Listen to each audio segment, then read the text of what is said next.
Let's see who we got in the chat. If anyone yet.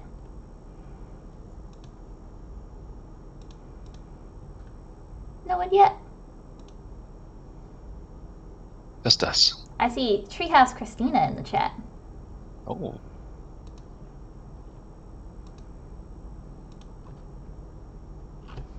Doo-doo-doo.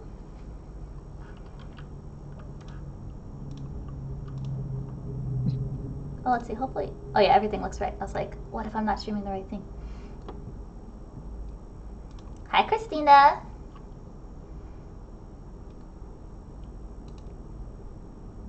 Doo-doo-doo-doo.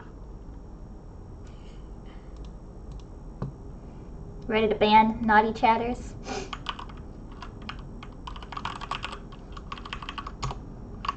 If I'm honest, I don't even know how to use the moderation tools in Twitch. If I had to like actually do it, like ban someone, I would be like, Oh no. just pray. Just shut down the stream. Yeah, literally Alt F4. Eject. Hi, Ali Cantina, welcome in. Oh, that's interesting. It's not showing me the regular chat members, only some things. But we are getting some people in. Hi, Grace. I hope you're feeling Everybody. better.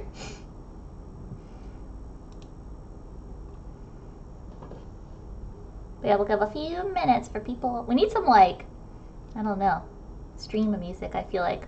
I don't have that. Am I gonna get demonetized? Are we even monetized? Who knows? I don't know.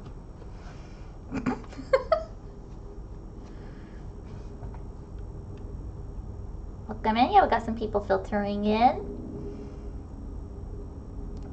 We're excited to chat today about building. Hopefully you're excited too. Oh, Kyle, you have that thing that like tracks your webcam? Sorry, I'm far away from okay. my webcam, so I need it to zoom in. No, no problem. It's just fine. I was like, oh. You only have to get me move far enough away. I actually didn't notice it the whole time we were talking until that like lean. So much technology. Yeah. Should I turn on the eye tracking one? Oh god. And then just stare at everyone? Yeah.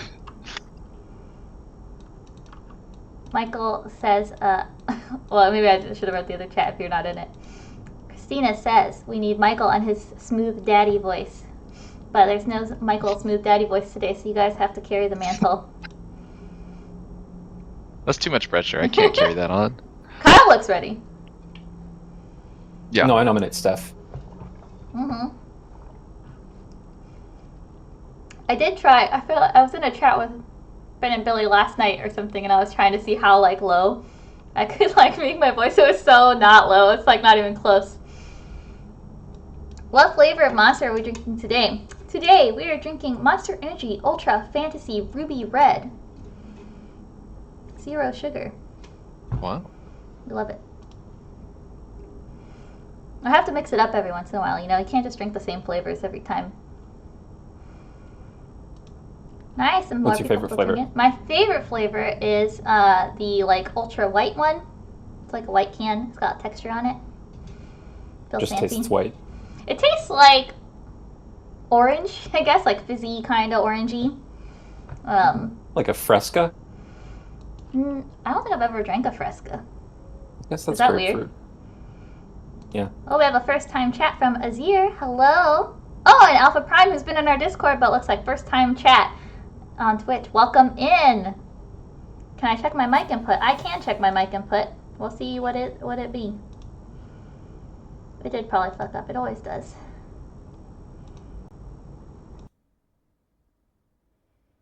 What about now? Oh, thanks for the follow.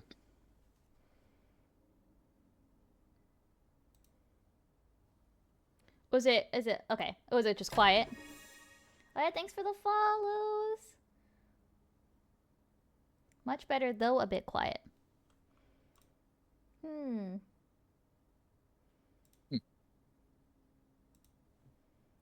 Let us see.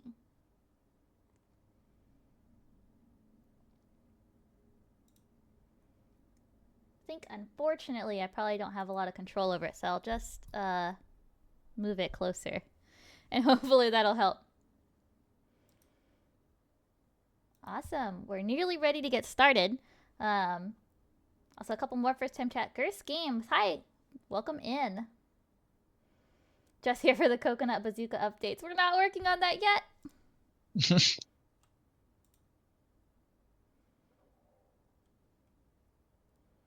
Well, Canis, the true Canis, welcome in. Also a person very often in our Discord, but looks like first-time chatter. Awesome. We will go ahead, I think, now at the 5-minute mark and get started. Welcome in, everybody. I'm going to switch my views real quick. Whoop, whoop. Welcome to the dev stream. Today's topic is building systems, which is really exciting. We have Brandon and Kyle. Brandon is actually a first time on the dev stream. So Brandon, I'll put you back on the screen. Do you want to introduce yourself? Yeah. Hi, everyone. My name is Brandon. I am a tech designer here at Treehouse and been working on all sorts of things here, including the building system. That was where I spent a lot of my time with Kyle. We designed it and built it and been working on it ever since. Before Treehouse, I was working at Maxis, working on The Sims, The Sims 4, and a couple of other titles there. That was a really fun time working on a whole bunch of cool stuff there. And yeah, now I'm here. Awesome. And Kyle, a returning dev streamer. Kyle, do you want to remind people who you are? Hey, I'm Kyle, environment artist here at Treehouse. Brennan and I worked on the building kit a long time ago for a long time, and then we took a big break, and it's nice to be back at it and improving things. Yeah, at Treehouse we wear a lot of hats, so definitely we jump around a lot. People work on a lot of different systems. But yeah, really excited that we got to work on building recently and really excited to share those updates with y'all and talk about why we did it. And as always, I'm Stephanie. I'm the producer here at Treehouse. I handle a lot of the day-to-day, what people are working on, when playtests get out to you. I help a lot in the Discord, as probably a lot of you know. When we release certain versions of the game, and just a whole bunch of other random stuff, whatever the team needs. Welcome some more first-time chatters. Wow, we got a lot of new people. Javushka? And, oh my god, I cannot pronounce that one. I'm so sorry. Lefelisk? That's the best I can do. I can't tell which ones are I's and which ones are L's, which makes it tough. Oh, and the Tuna Club. Brandon is your favorite. Wow. Audience plant. Brandon does have a cool frog on his shirt, so I think that's a good reason to have a favorite. Oh, Slipshock, welcome, man. We haven't seen you for a bit. Awesome. But with the intros out of the way, I'll just remind people of some things that have been happening lately. So like we mentioned, we have some building updates, and those are in our latest playtest, which just launched yesterday. So we have a new playtest build up for you. We're barreling towards our next fest release, so any playtesting that you can do during this window really helps us make a stable, awesome version for next fest. So definitely, if you haven't checked out the new build yet, there's a lot of updates, and we really hope you'll check it out. It's to a lot of things like resource gathering visuals, the building system itself, revamped onboarding quests, improvements to the spirit encounters, lots of cosmetic updates like the real versions of the spirit amenities, so now they're super cute. We have localization for the first time too, which we've been getting a lot of really awesome feedback on. So yeah, we have a lot of stuff in the build. Would be really excited for you to check it out. It'll be running all the way until June 1st, and then we'll actually send you our actual Next Fest build to get some more testing on that. So look forward to that. And otherwise, just a reminder that this is not just a dev stream like normal, but is also a giveaway. So stay tuned until the end of the stream for the gift card giveaway. Don't leave early because you will not be able to enter. Welcome in, first time chat. Oh my god, Kurutsukiru. Awesome. So check out the playtest. Stay tuned for the for the free stuff. And we have one small announcement before we get officially into our dev stream content, which over the last 2 weeks or so, we've been running a fan art contest in our Discord for our Bullwog fan art that will get immortalized as an emote in our Discord, which is really exciting. We have our winner. The most voted on Bullwog fan art was from Shamira. So cute. I love this. I'm honestly impressed also about how many elements got included, like this like awning, the actual like bases in the background and the environment, so it's really awesome. I think we'll have to figure out a little bit how to make it fit into a good emote format, so we'll probably work with you on that. But expect a reach out from Cheery on the next steps. But congrats, Shamira! Thank you for entering. Thanks everybody who participated. There were a lot of really great, fun entries, so it was really fun to see everybody's Bullwog fan arts. But Shamira is our winner! Woohoo! But other than that, we'll go ahead and get started with the dev stream content. So Brandon, do you want to kick us off? And do you want to stream during this first part, or do you want me to stay on Miro? I will stream. Awesome. We'll Let's get into it. over. Okay. Can everybody see this? Is this visible? Yes, I think. Cool. All right. So yeah, today we're going to talk about building, and we thought it would be great to give you an overview of basically where we started with construction. What were the kind of original design principles going into the kit that you were playing with previously, and then we've made a bunch of changes, and we'll be talking about why we made those changes and show you a little bit of what is in the build now, so we can talk through that. But let's start at the very beginning. So I'm going to walk through the original design intent with the core of the building design, kind of why we made some of the decisions we made. Because as you know, our building system's a little bit different than other survival crafting games, and there was some thinking going into that. First, we were thinking a lot about survival crafting games, and one of the problems we saw was this problem of the blank page. And this is not a problem specific to games or survival crafting games, more of a creativity problem in general. And you can see I have this image of a blank canvas versus, like, let's say a set of Lego blocks. And this is, yeah, every human, every person is extremely capable of creativity. It's just some people are more accustomed to this ambiguity that you get with the blank page versus, let's say you hand someone a block of a set of Legos, people can start piecing things together because there's affordances already there to help you get started. Versus when you have a blank page, you might not know exactly what to do. And a lot of survival crafting games can have this problem where you just have a bunch of pieces, they're really granular, and they just say build, and you're like, okay, I don't know what to do yet. And so that was one of the problems we were thinking about and trying to see if we can address. One of the other problems we were looking at was in a lot of games you can get very similar looking structures because there's a very set amount of pieces, especially with roofs. You get a lot of boxes with roofs in a lot of these games, and very creative players can make more interesting things. But I think the average player might create like a 4 walls and a roof in a lot of games like Valheim or even Minecraft and things like that. So we were looking at wanting to introduce more diversity into our structural silhouettes. And the system we ended up going with, although it doesn't have a lot of content right now, will let us have lots of visually interesting roofs in particular, because roofs are one of the most differentiating features of buildings. So we were looking at what kind of system can we make that can allow us to create really interesting roofs going forward, and not just roofs, but all sorts of pieces that can break up the diversity in our structural silhouettes. And another issue we were considering was this concept of like brush size. So it's, if you can see here, I have this fancy diagram of, let's say you're drawing a painting or a picture or whatever, and you have a tiny pencil, normal pencil, versus that's one side of the spectrum, versus you have a big old paintbrush and you can just do broad strokes. And a lot of games fall on the spectrum when it comes to their building systems. I picked a couple of obvious ones, like Minecraft, you're putting block by block. That's pretty close to like a single 1 pixel pencil or something, like if you're in a drawing program. Valheim's somewhere in the middle, where they have bigger blocks. You're putting down foundation pieces and floor pieces and wall pieces. And then in our game, we're closer to this end of the spectrum where you're putting down big chunks. You're taking broad strokes with each action.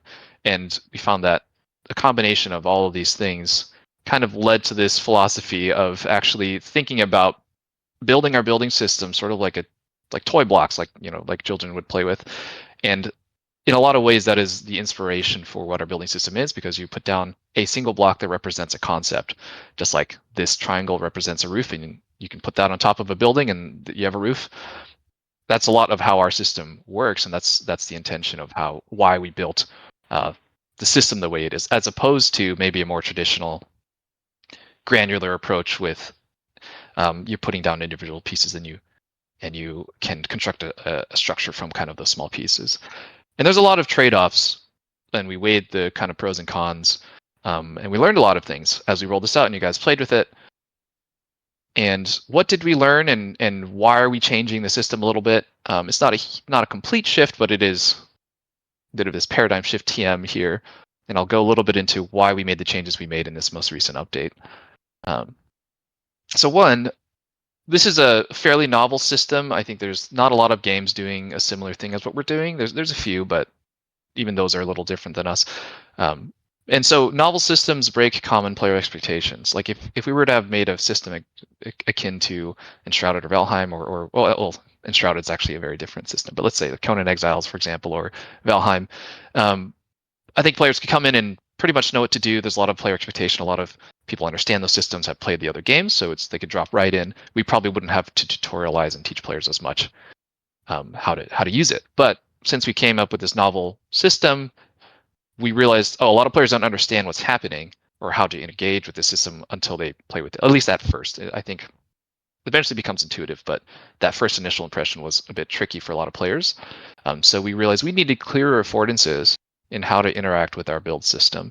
And for anyone who doesn't know, an affordance is basically just something that invites a player to engage or interact. So that's a term kind of used to describe that. So like with our previous system, you would put down a structure and there was 4 blank walls, and it wasn't really clear what to do, or not 4 filled in walls and a floor already built, and it wasn't exactly clear what to do. I think it was a little weird that you had to like take the walls down, and there was just a lot of kind of UX problems with that flow, and it's been something we wanted to address for a long time, just didn't really have time until now. The other issue in what we learned is our original system was too rigid, we felt, which limited player expression. And so if we were looking back at this sort of like Lego block versus blank page, we were too far from the blank page, which prevented players from expressing themselves fully and letting them build exactly what they wanted to build. So we shifted it a little bit further in this new approach. And now when you put down a frame, you have no floors, you have no walls. And the intention with this was to hopefully to address both of these issues, helping players understand, okay, blank wall should be a little bit more intuitive. That blank wall, I should fill it in. That's the affordances I want to add to this empty structure, as opposed to this subtractive model we used to have. And now with this, and I'll show you this later when we do a bit of a live play session, but this model should help with more flexibility with how you design your buildings, especially with not having floors. There's a lot of possibilities that we can now engage with now that we don't have floors. So hopefully with this paradigm shift, we should be having a more intuitive and a more expressive system while retaining some of the core pillars of our original toy block building approach, and having this approachable, engaging, expressive model that can help players who might not be super accustomed with building, and help people, or if you are accustomed with building, just help you build faster. And hopefully we're gonna hit that middle ground that we're shooting for. Awesome. Kyle, Cool. is there anything else you wanted to add to that? Because I know also like in how we author the pieces too, like obviously there's like a lot of art implications to that side of that. Yeah, I think I would just say that designing the way our construction kit works has been there's always more to every decision than you think there'll be. So we think, oh, we'll add the ability to add an annex to a building, and then you have to think, well, what if a player wants to place something above or below an annex? How do you account for that? So there've been a lot of downstream effects for every small decision, as well as, if we decide to create a new building piece like a window, we have to support that in every different frame size. So we need to design our art pipeline to allow us to efficiently create a lot of similar but different assets without having to like handcraft each one. There's one good question to segue actually in while Kyle's talking in the chat. Are the blue walls coming back? They were so good looking. Well, yeah. I want to say we want them to come back, and I think there's plans. So one of the additional advantages of this approach that we took, this is more of on the back end, but now that we have this empty frame as the base of what you're putting down, this actually unlocked a lot of flexibility for us when designing what you can put into the frame, and making it a lot easier for us to create style and color variations for walls. So for example, the blue walls. In the previous version of our build kit, it would have been very hard to introduce color variations, but going forward, we'd really like to introduce more of those color variations. So you can have, let's say, just as like a sneak peek, this is the concept for what we have in the build right now, the makeshift kit. You can imagine a style and color variations, like maybe a lighter wood tone or a darker wood tone for this wood, and we could create those very cheaply and add those as options, color options in the build kit. So I will say the possibilities and the flexibility that we have for creating color variations is something we were shooting for. So I would hope in the future we will be able to provide more color variations like the blue wall. Awesome. Do we want to then start getting into some of the kits and the aesthetics of the building kit? Yeah, sure. I think I guess Brandon, are you gonna keep streaming, or do we want to switch to Kyle? Either way, Kyle, did you want to stream, or I can? Well, so we got this concept here for the original look of the revamped kit. So if y'all remember, up until quite recently, our buildings were sort of a stucco wall with a thatch roof, and there was kind of designs painted on the walls, and everything felt very like large and solid. And we were finding that it didn't fit with our goal of establishing the player as sort of birthed into a world without a whole lot to start with. We wanted to make players feel like they were building up, starting small and ending up somewhere grand. And our build kit sort of started out grand, which didn't quite fit the vibe. So we wanted to redesign our initial build kit to be something a bit more makeshift. Something that's kind of rough-hewn, made out of the tools that you would have available to you, and then introduce over time more complex buildings for players to be able to build. So with that in mind, our new kit that we get in the Embrace, we're calling the makeshift kit. It's made out of palm leaves and rough-hewn wood and sort of woven plant fiber. This is the initial concept made by Mitch, and I had initially built this in Blender, and we put it into our system, and we got some feedback that it was feeling a little bit dreary and drab, especially compared to the old kit, which was sort of like a bit more luxurious and fun. So we did some iteration on that. We tried to brighten things up a bit, add more interesting shapes to the silhouette, and make it feel a little bit less a little bit less you're barely surviving, and a little bit more sort of Robin Crusoe fantasy. We'll pull out the big brain references. Also, someone in the chat actually, who was one of the people who gave early feedback on that first build kit of it, I think the quote was 1800s fort. Yes. Actually posted, "You won me over. I absolutely adore the new kit now," which is really awesome. That's great. That's really great to hear. I think it's always a tough balance to figure out how we can create a kit that's easy for us to build and is reliable, and isn't going to do so much of weird collision issues when players try to get creative, but also something that doesn't feel like it's built purely on a grid and that has some organic shapes to it and organic appeal. Awesome.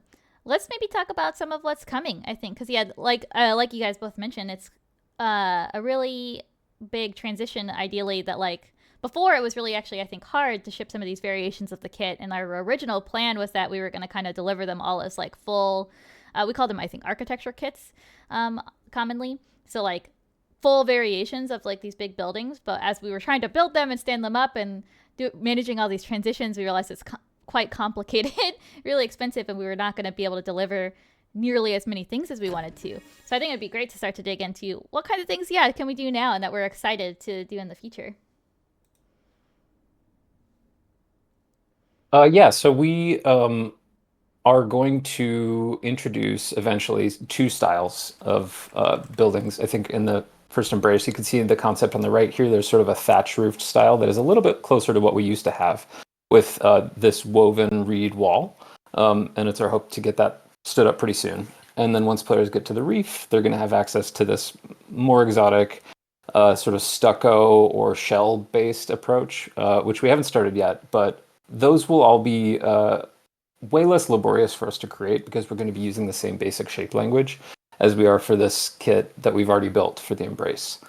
Once we get to the Greatwood, we're planning on stretching out even more and building round rooms, which we've had in way earlier versions of the game.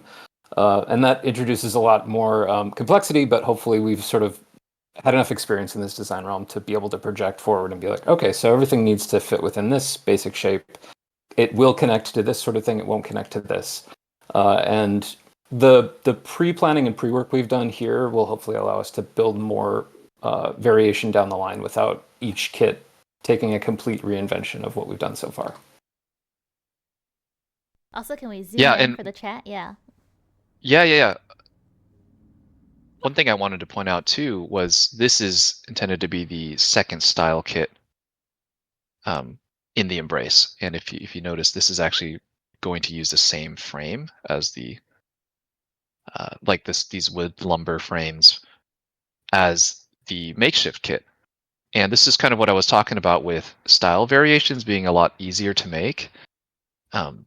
This represents a pretty drastic material difference from these two, but effectively it's actually very cheap. It's fairly cheap to make these variations. So hope is once we have time, we can create a lot more variations within each frame, and so we can have different colors, but also different materials that all fit into the same frame. And it looks like we get a bit of like a frame and material upgrade in that second version, huh? In here? Yeah, or in the bottom section. Looks like Yeah, and eventually the frames we could even be made out of different materials as well as we get into different tech levels and like the materials available in each biome. We'll have to project and see what makes sense in each biome. But yeah, we're definitely going to be introducing different frame materials as well. One good timing question in the chat: will we end up having actual door hangings or doors? Because those in the concepts look so pretty. Yeah, I think it is our goal, to have hanging doors. We haven't investigated the tech for that yet, but it should be pretty similar to how the cloth on our characters animate. So you need to create what's called a skeletal mesh, which is like a visual mesh that's tied to some virtual bones that move when the player collision runs into it. That's been on the back burner, but it's definitely something that I want to get into the game. Yeah. Yeah, I think we talked in some other stream about doors generally, like the ones that you like open and like interact with like in a physicsy way. And those are, I think, pretty it's like a game dev meme, pretty tricky. But yeah, hopefully these like hangings and other things we could kind of like offer will give us like a nice in between where it's like something we can actually manage to do and won't be like a huge like complex kind of like undertaking for our team, and can like make these really beautiful and I think honestly like really unique looking buildings. I feel like these look a lot more unique than things with like kind of like classic doors, which is like a nice advantage of that. People are really excited about these coral buildings in the chat. Yeah, Mitch, our concept artist, was trying to see if we could push the shape language and kind of get wild with the roofs, and excited to see what we end up with. But these are some of the early concepts, and I think we're going to try and get something really, really interesting with the reef kit. Awesome. I think is it time for our behind the scenes? Is that the next section? It is. So this one is Kyle. Are you ready? Yeah, I'm probably ready. Sure. So we're going to take a little peek in the actual like development engine of what these kind of pieces look like as we're like building them out and what goes into that. So can you all see my Blender scene here? See, it's loading, I think. There we go. I can see it on stream now. Okay, great. So this is the Blender file. I'm using Blender, which is a 3D modeling program, to create all of the pieces for our build kit. This is much simpler than what we had before, but we're going to be kind of building up in complexity as we go.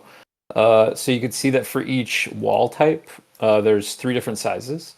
So this is the largest size. It's like an 8 meter by 4 meter high window wall. And then there's a shorter version of that, which we'd attach to an annex, for example. And then an even smaller version of that, which would go onto a hallway or the side of an annex. So for each piece, we're making 3 different variants. So part of the workflow has been figuring out a way to make that less expensive than, like starting from scratch and making each one over and over again. So they all reuse the same frame, for example, which kind of helps me mask out the edges of these pieces, which might not be as attractive. They all use the same wall piece. So like this is all the same mesh, even though it looks like it's a bunch of different ones. So any edits that I make to this mesh get made to all the other meshes. Yeah, that's pretty much the long and short of it. These are our frames, which we use to kind of hold these wall pieces. These are the roofs, which go on top. And then we have what we're calling infrastructure, which is sort of platforms, stairways, railings, stuff that goes in between buildings to connect them all from an outside perspective. Yeah, it's a little bit like how some of the meat gets made, which is really cool. There's a lot of pieces that make up the building kit. There's a lot of pieces that make up the building kit, and one of the other things that Kyle put a lot of effort in and work into is trying to figure out consistent grid sizes for everything, because especially with stairs and platforms and all of our building assets, our architectural pieces here are designed to fit on a very exacting grid, because they all have to be kind of functional together and tiled together and things like that. So that was also a big challenge that I think we've nailed down at this point. But I remember Yeah, that it was is definitely a fun balance to strike to keep things looking as organic as possible, but still have them, lock in and not have gaps in between different pieces, and ideally have things line up as often as possible. Interesting question in the chat. How did these pieces come together to become the actual thing that we're building or seeing in game? Is that maybe a Brendan question? Something that we want to look at in the editor? Yeah, Brendan, do you want to share? I could. Yeah, we could jump into the editor and I can try to do a very brief explanation, because it is maybe one of the more complicated aspects of our game, but I would love to go over it. Cool, you're on stream. Okay, so let's see. Maybe I'll show off the what is it called? Room. So we have in our game this asset called a construction rig, and effectively what a construction rig is a container of the 3D models that make up a base. So in this case, this is the frame that you would put down to build a room. But it also contains a lot of connecting components and information that lets the game know what can go into each of these walls and what can socket along the edges as well. So there's a lot of boxes here, but basically what each box represents here is a socket, and each socket can accept a connection from a different constructible. So if I were dragging around a platform, for example, one of the small platforms, that would actually connect to these boxes, whereas the bigger platforms, the 4x4 platforms, would connect to these. And how the transition, so what each side, each blue visualizer here, it represents a segment. So our rigs are separated into segments, and each segment can undergo what we call segment transitions. And effectively what a segment transition is just saying change your appearance. So when you're dragging around a wall, and this might be actually easier to I'll just show this in game live. So if I were to, for example, put down one of these structures, and on this side, let's say I want to put a wall in. So this is just empty right now, but I want to put a makeshift door, for example. So I can drag this piece around. It's going to socket in here. And once I actually build this, on the back end, we're telling the segment on this side of the wall to transition to this static mesh, this actual visual. And this is what, so if we were to imagine like cutting this piece out, like the actual chunk here of this wall, this is what we saw in Blender a second ago that Kyle was showing us. It's what fills in the frame is the mesh that Kyle is authoring on the back end.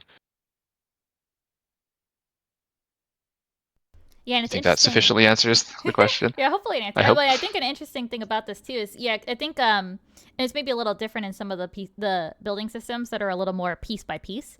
But yeah, like all of like the transitions and ways that the house kind of changes as players are doing actions, or yeah, like kind of like intentional actions that like we've set up. So we're thinking about like, what should this feel like when a person like puts a wall on it? Like, how should it look? How should it transition? Which pieces can transition to each other? So those are all like pretty. I'm probably seeing some of it maybe helps with some of the commentary of like, oh, it was actually like really expensive previously to like set some of these things up, because all of these like ways that it transitions are, yeah, like set up by Brandon or Kyle as they're like trying to figure out like what should these bases look like as you're putting these pieces together. So I think a nice sneak peek. Yeah. One question from chat: will we be able to snap/link house blocks together without free placement? So that's been an interesting topic for a while, and I think it's a good one. It's a very good question, because specifically with these wood frames, it feels like, why can't I stick this together? It looks like it should. So there's a couple of answers to this, and I want to try to go through each one. So first and foremost, the intention is not to prevent you from doing this. I don't want to like, we're not trying to design a system that is restrictive. If you want to do this, you can, if it's on the grid. And there's definitely been thoughts about, like, and another example is like, you can do this with hallways, right? Like you can stick a hallway next to a hallway. And there's not really any reason why we couldn't put that connection here for these wood like if I were to, like, we could add a socket connection to let you snap another big wood frame to another wood frame. There's a little bit of design philosophy on the back end that we're trying to enforce through the systems, which is, we're like an island game. You're building like a village on an island, and you're not really building a super mega structure like you would in a game like, I don't know, like Subnautica, where you're building like a space underwater base or something like that. So we were trying to enforce that, okay, this is like, through systemic reinforcement, if you want to extend this footprint of your base, you can put an annex. You can put hallways and connect it to another base, for example, and create a second one here.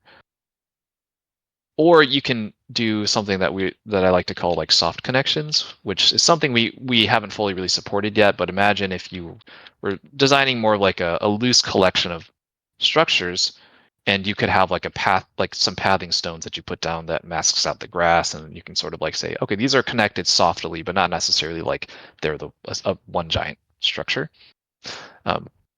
So that's kind of a long way of saying that's the reason why we didn't make square bases connect to other square bases, to try to reinforce this player behavior and like this expectation that you're building like a village, you're building a bunch of smaller disconnected buildings that should all link together, either through paths, walkways, or hallways.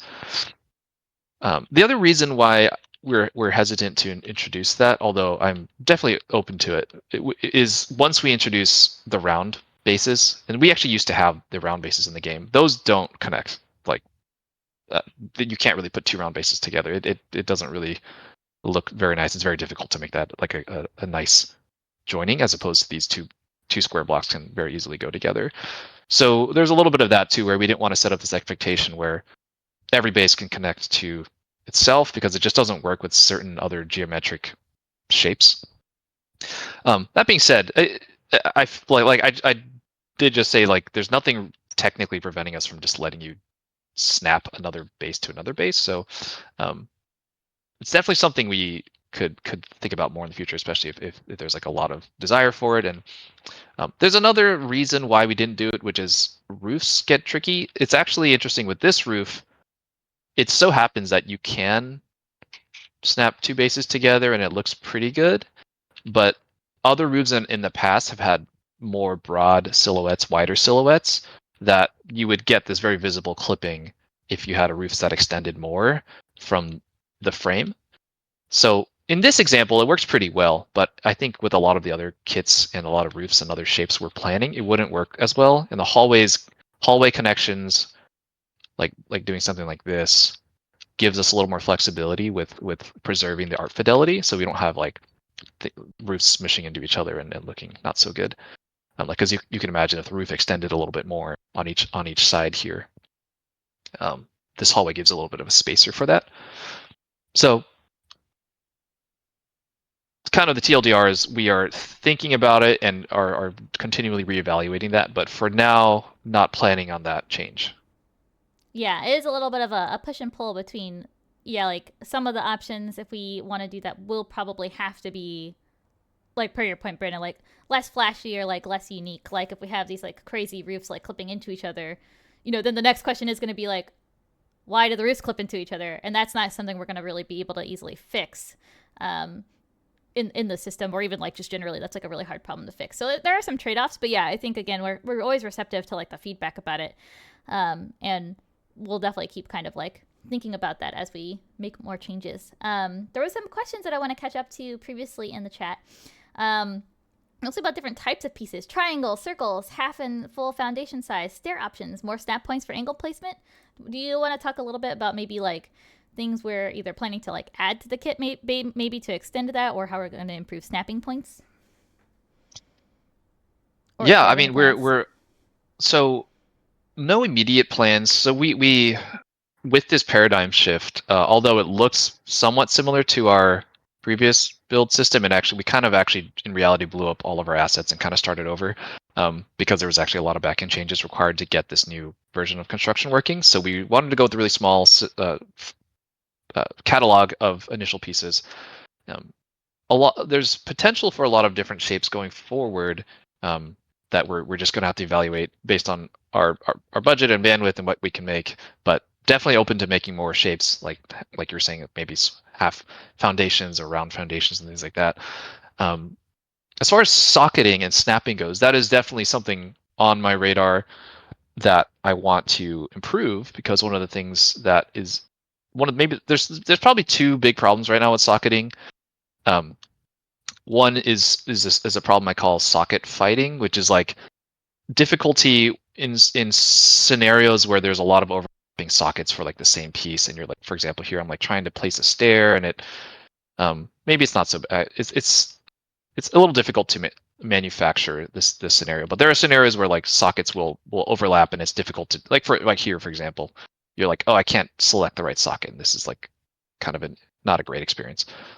The other one is discoverability of sockets. There's like right now they're invisible, so you don't really know where stairs can snap to at all. Although there are actually a lot of points. Like there's many points that stairs can snap to all over the place, and a lot of players might not even know that they're there. So the two things we want to improve are making like socket selection better, so you don't get that snapping fighting situation, but also making them visible where they are, and how to access them. So those are some of the improvements with socketing. I also heard something about rotation points, and I feel like that's, if I could project, I think what that's talking about is like, for example, if I were to be able to socket not just to the cardinal directions, but maybe like rotate this and pivot it in relation to the other platform. I think Valheim does something like that, and a lot of other games have additional socketing features beyond just the cardinal direction snapping. No plans right now, but certainly open to that in the future. And I think there's a lot of improvements we would like to make as we get more feedback. Muted. Awesome. One question I want to get to before we maybe go to take a tour of your house. It was actually happening during the talk about like the limiting the base to base connections. I think we touched on it a little bit, but I at least want to tap it one more time. So, being that most gamers love the ability to be creative with the build, is there a reason you would limit the build style? I guess I don't understand this. And I think it sounded like they left a follow up comment that they understand a little bit better after some of the explanation. But yeah, I'll take the lead on this one, Brandon, but you can always chime in too. But yeah, I think definitely, again, it's kind of that tension between like what we think will like look good, and trying to make sure we support like things like being able to have really cool, unique roofs that feel really like iconic and special. Oh, my stream is lagging. Hopefully people can still hear me.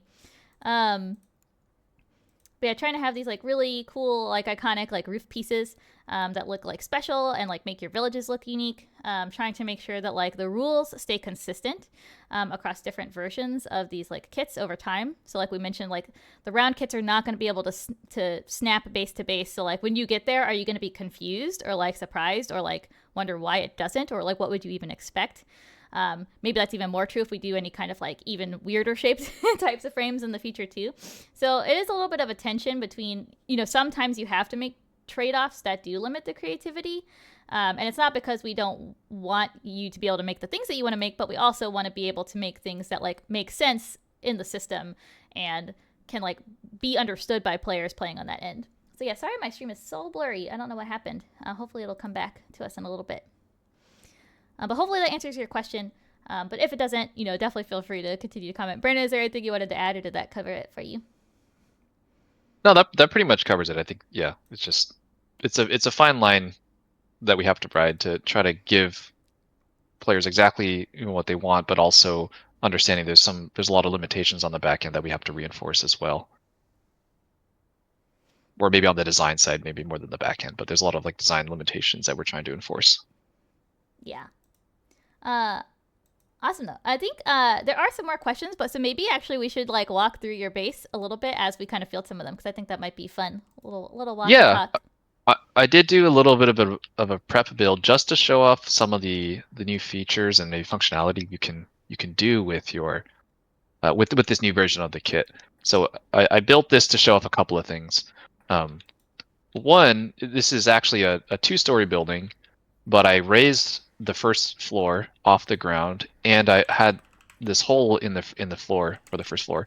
And what this lets you do is stuff like this, where you can now have a little more customization with how you want the verticality of your bases to function. So like I cut out a floor piece on the first floor of this structure, so I could have this little dock crafting zone and have the stairway to go up there. I also just had fun building because there's a lot of new pieces in the kit that are a lot of fun to play with. Yeah, there's some new rugs that Kyle worked on that are featured in here that are coming to the build soon. Someone pointed out the ivies on the outside of the building also coming to the build really soon. Yep. Mm-hmm. We realized we had a gap in our early game deco, and we're really trying to close that a little bit more. Oh, the floating shelf. Forgot that poison too. Yep, we have a floating shelf too. That one's a lot of fun. We just need more stuff to put on the floating shelf, but we're working on that too. One question that came up. Sorry, did you want to say something before I go to that one? Oh, yeah, no, let's go to the question first. Cool. Have you considered smaller / asymmetrical hallway pieces that would be the minimum buffer size of the room textures, but kind of still allow for that larger room look? So maybe kind of something like almost like a building, like how we have that annex connection piece, but like for your bases. It's an interesting idea. That's an interest. So like a mini hallway to basically let you connect. Let's see. So it would almost be like, imagine if there was a hallway that was like that wide or something. Mm-hmm. That's a really interesting point.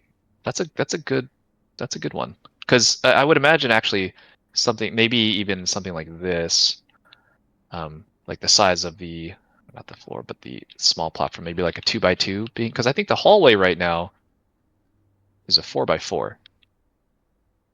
4 meters by 4 meters. So this could be maybe the minimum. Is that sufficient though? I wonder, or is that still kind of like? That's a really interesting point. Reiki T, yeah, something like that. What you're thinking? Yeah, it sounds like a mini hallway that's maybe 1 or 2 small blocks, almost like a half hallway. That's a great idea. We had not considered that, but effectively letting you softly connect these rooms. Or, well, no, they like straight up, like it would probably be the whole size of this wall. Okay, yeah, no, I love that idea, actually. I think we should definitely discuss that. I don't know, Kyle, do you have any thoughts about that?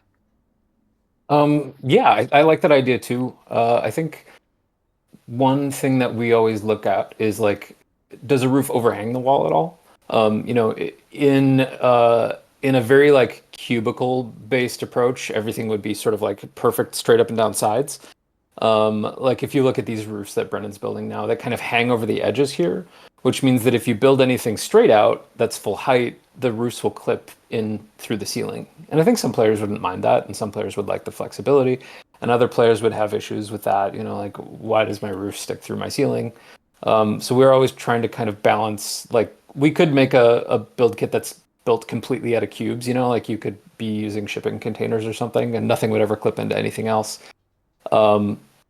which would save us a lot of headache. But I like the idea of a narrower connector. That's something I'd be really curious to explore. I think it's a brilliant idea. We should definitely figure that one out, because I think that could maybe bridge the gap of what we're trying to enforce with the system, but also give players a little bit more flexibility and feeling like they can connect these buildings. Yeah. No, that's I love that. Thank you. Yeah. Also, Nabirine mentioned something. It's like if you didn't watch the stream, and we're playing the game, I feel like most players would just be like, well, why can't I just connect the rooms like they have been? I don't think we... So currently, and I don't know which part you tuned in during or not, but currently you really can't like formally snap them. And we kind of explained some of why that doesn't work that way currently, which we're still open to feedback on, but it currently doesn't formally snap. But you can place a room next to another room, and I don't think we would prevent that necessarily either. So if you still wanted to like free place a whole room next to a whole room, even if we introduced a piece like this, I would bet that we would still allow you to also just be able to free place wherever you want, like you always can. It's kind of just for if we wanted an affordance. It sounds like for people who want to build these kind of like larger open structure buildings without hallway pieces or without connecting them kind of between like external building pieces, and wanted maybe something that had a little bit more of an affordance to doing that versus like free placing, which can be a little finicky. But yeah, so it's an interesting thing. It could it's always a balance too of like, does something like that complicate the build kit in a way that's like harder to understand for new people, because like the more pieces you introduce, it can sometimes be a little tricky. A lot of building systems have like a lot of pieces too, so it's not necessarily something that would be unique to our game. If like there were a lot of kind of like, here's this piece for this specific purpose, you see that a lot in other games. So it's always like a little bit of a push and pull. But it's definitely, yeah, interesting idea. Really awesome. Yeah, I'm now really curious about them. I'm trying to explore like How would this work? something. We'll definitely investigate that idea. I think it's a great idea. We'll see if we can make that work, or some version of that.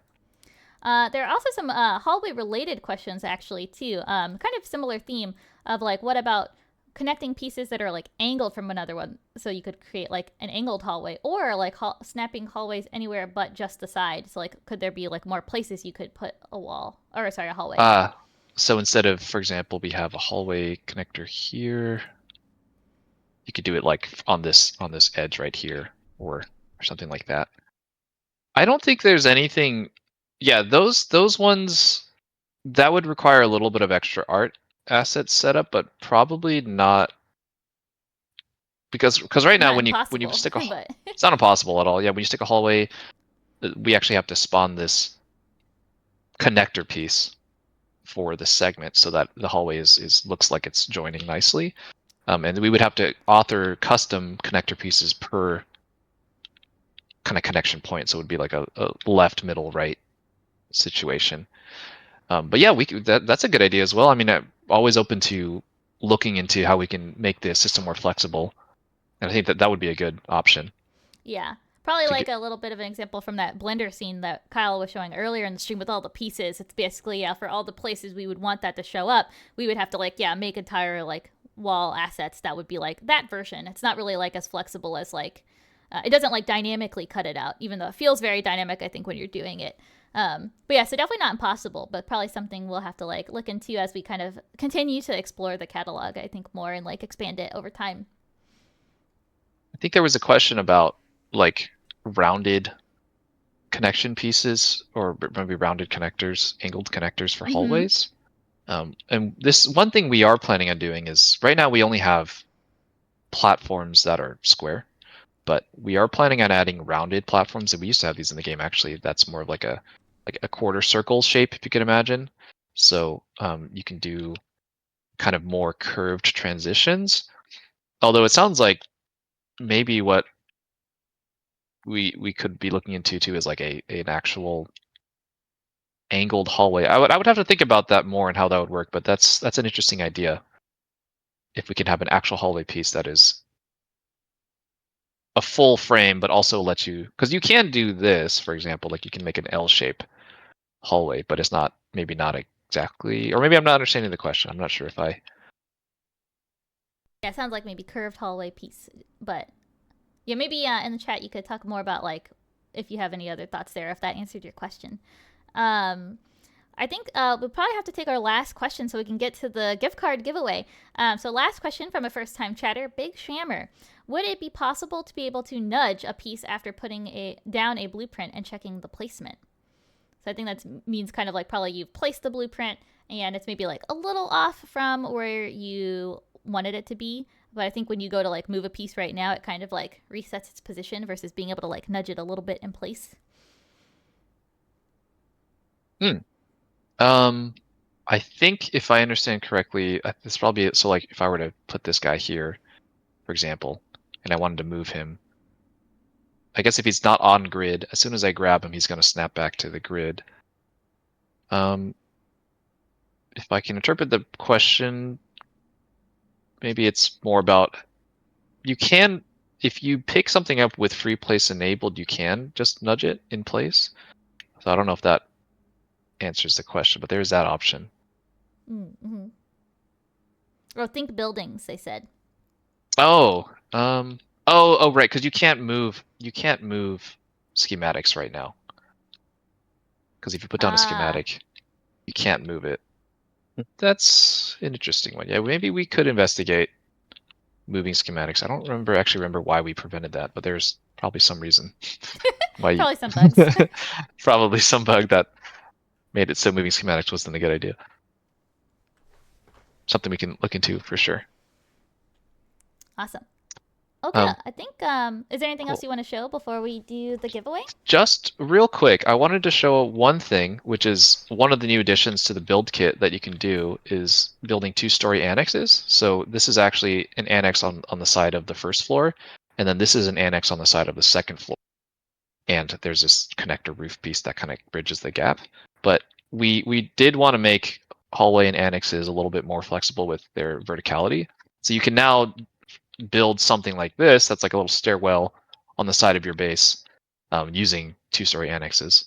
Just a little thing I wanted to show off because that was a tricky bit that we wanted to get working, and we were able to make it work pretty nicely. Awesome. Cool. Awesome. That's Welcome it. in first time chat, Dominixa. And you're just in time because we are about to start the giveaway. And I hope I don't mess this up. I'm doing this for the first time, so we'll see how this goes. I think, is it hooked up? So we will have this giveaway for a $30 Steam gift card. So when I start this, you will want to type exclamation Voyagers in the chat. Not yet, and then we'll let this run for a few minutes, and we'll see who wins. So let's go ahead and get started. And thanks everybody for tuning in. I hope you really enjoyed the stream so far. We haven't had a stream on building in a really long time, and we've made a bunch of changes recently, so we're really excited for you to playtest those. Make sure if you are in the alpha group and you haven't loaded up the build yet, check it out. Give us feedback. We really want to hear what you're thinking. Let's see, start giveaway. This one scares me. Okay, now you can type in exclamation mark Voyagers. Let's see. Oh my god, there's so many entries. Welcome first time chat, Griffin. I said I was going to play some cringe music while we did this. Let's see.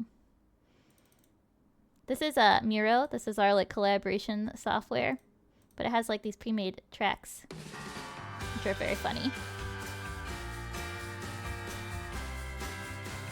Hope everyone enjoys this auditory assault. Welcome in, first time chatters, Evil, Wicked, Nasty, and Serofs.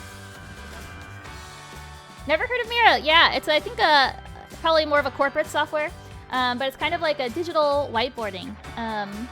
Similar actually to the one that Discord recently introduced in their activities, but it has a lot more types of features like voting, timers, music, all kinds of stuff. A lot of first-time chatters, welcome in. Thanks for entering.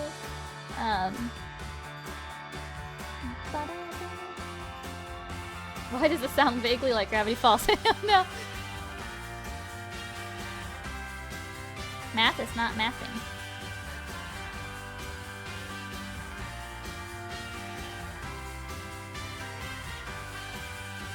That's true. If you haven't entered this exclamation Voyagers, make sure to do it. Make sure to enter. Oh, maybe it's oh, is it gonna stop taking them? Doesn't have a cap, does it? Oh no, it went up. Maybe it's just a little behind, so we'll give it a minute once we pause it. Whoa.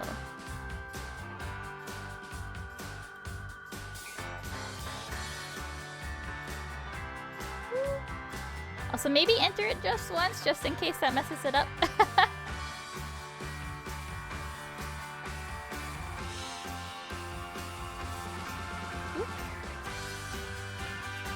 Oh yeah, I see. Oh.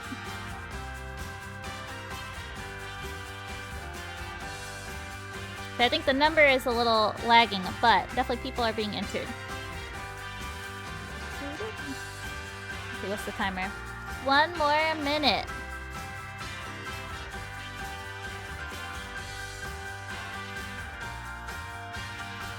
The refresh of this list is crazy. Aw, so many nice comments. Thank you everyone for all of your hard work. Now, thank you for tuning in. Thank you for playing our game, for following us, for tuning in the stream. It means a lot to us. God, this music is so fucking annoying. It's so extreme.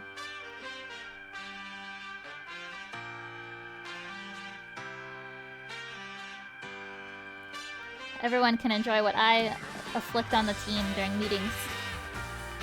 Super excited for the full release. Game is super fun. Thank you, Reiki T. It means a lot to us that you're so attentive to things we would like to see. You guys are amazing devs. Thank you. That means so much. That's the timer, so I'm about to hit the button. I think I'm supposed to hit finish. Is that right, Cheery? I'm scared. I think get winners is only if you... Oh, maybe you're right. Let's see. Get winners. Serofs is our winner! Woohoo! Thank you everybody who entered. Thanks everybody again for tuning in. Serofs, make sure to post in chat actually. We're gonna message you to make sure we can coordinate. So if you can post in chat so Cheery can reach out to you. Yeah, congrats! Hope you enjoyed this $30 Steam gift card. Just enough to buy some super cool magical seafaring survival crafting game that's coming out in August sometime in Q3. So maybe that, maybe some other game. Who knows? We'll see. Thanks everybody for tuning in. That is the official end of the stream. So I hope you enjoyed it. We'll upload a VOD. Again, make sure to join the alpha playtest if you're excited to playtest the new content. Make sure to fill out the surveys when we send them out because that is so helpful. Really helps us understand what feedback you're feeling and what's going on. So definitely please join the playtest, fill out the feedback, wishlist the game if you haven't wishlisted it yet. Hopefully everyone in the stream has by now. But thanks again, everybody. And I'll put Kyle and Brandon back up to say goodbye. Oh, Brandon's webcam's off. He's like, I'm done. You thought you were done. Thanks for tuning in, everybody. Appreciate it. Thanks, everybody. We'll see you next time. Bye-bye.